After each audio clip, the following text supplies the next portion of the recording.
やりますね。攻撃の形ですね。そうそう。同じですね。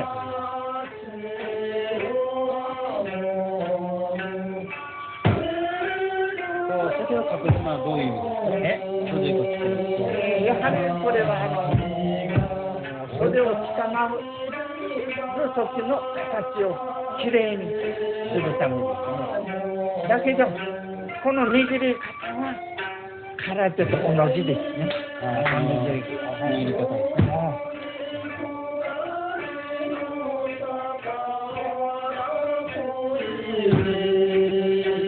動作にこういうのがあります。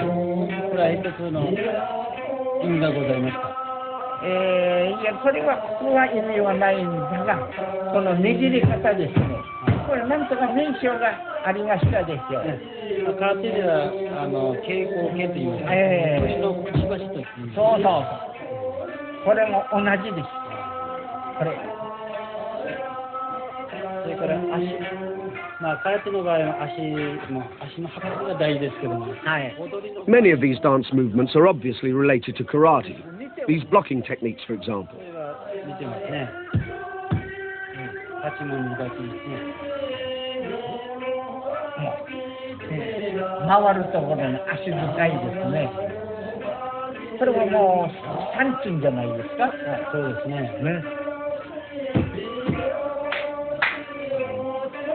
この測定が足の裏を押さえる。測定が全くゆっくり離れるのでスッといきますね。空手と全く同じ。ああ、そうですか。この立ち方、腰の落とし方、歩き方、全く空手と同じですね。空手ともうほとんど同じですね。そうですね。それからこの開くところですね。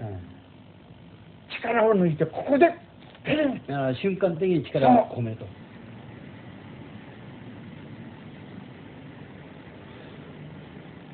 In 1393, the Chinese government sent a colony of artisans to Okinawa to teach the people the arts of writing, shipbuilding, lacquer work and pottery.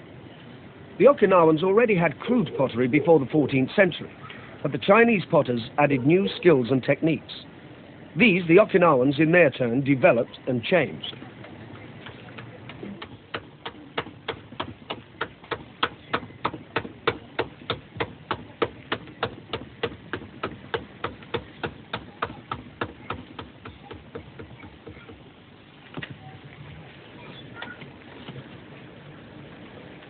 They became famous for their pottery, and many well-known potters went to Okinawa before 1940 to learn from them, although the pre-war Japanese government tried to discourage this. They wanted a unified Japan, but they had trouble forcing the islanders to conform.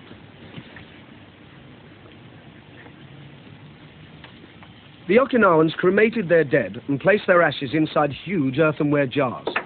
Custom dictated that the ashes of one's ancestors be placed in a new jar every few decades, which means there is a constant demand for them. This potter works for 3 months, making several hundred funeral pots. Then they are all put into the kiln together.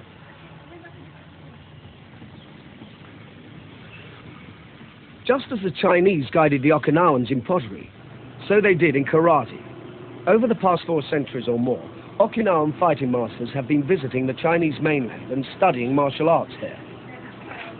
Many of karate's katas were brought to Okinawa in this way, but after they arrived in Okinawa, they were modified and developed to become part of the local fighting system. This was always the principle of their lives, to learn from everyone, but to transform what they learned to suit their own strong characters. This Chinese lion gets an Okinawan face. Fighters traditionally use clay jars for strengthening their fingers and hands.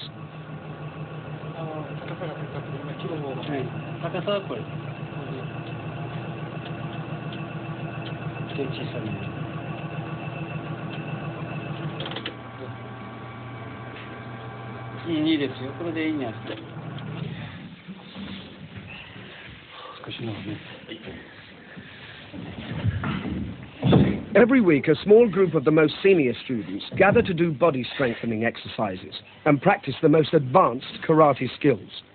They use a mixture of local and foreign training aids.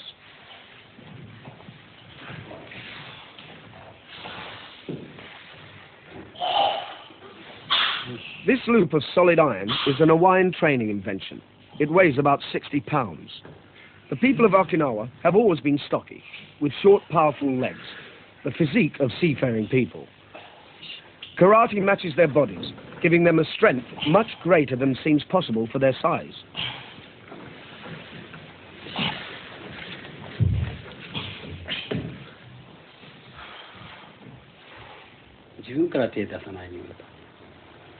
Thisから自分から手出して喧嘩はしないと、そういう戒めでもう肩は全部怪我が始まってますからね。相手が攻撃しようとする挑発的なものはやはりその抑えるのが我々の務めですからね。やむを得ない時はそれはディフェンスでやる場合もありますけども、目的はまずこの抑えるのが目的です。相手のその攻撃しようという心をですね。やはり平和主義ですからね。自分から攻撃しないです。Although katas are usually practiced alone, occasionally Higuana Sensei goes through one of the katas using opponents to demonstrate exactly how each movement is applied. This is very dangerous, requiring practice and extremely careful timing. For this exercise, Sensei uses his two most trusted students, Wahera-san and Kamimura-san. Though they are taught that karate is a defensive art, when the fighting starts there is no lack of brutal techniques. Many of the hand and elbow blows which Sensei is using are lethal. They strike into nerve centers and other vital points.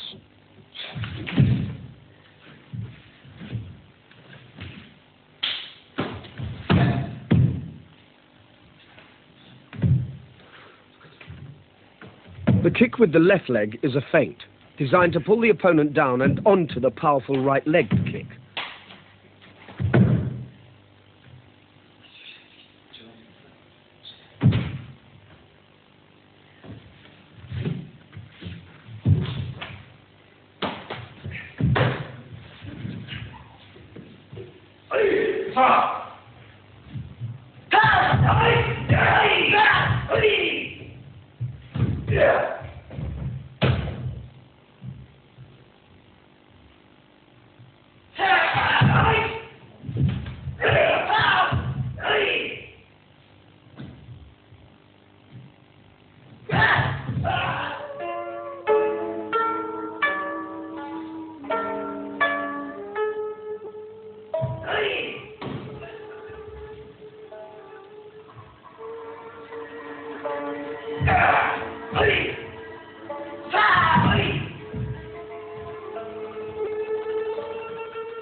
For the devotees of karate, then, fighting is not something to be fooled with or played at.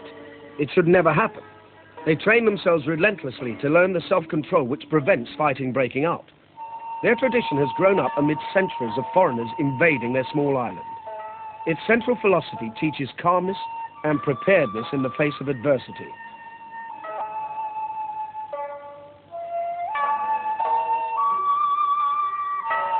If Higuana Sensei has his way, this philosophy of control and self-mastery will be taught, alongside the techniques, to practitioners of karate all over the world.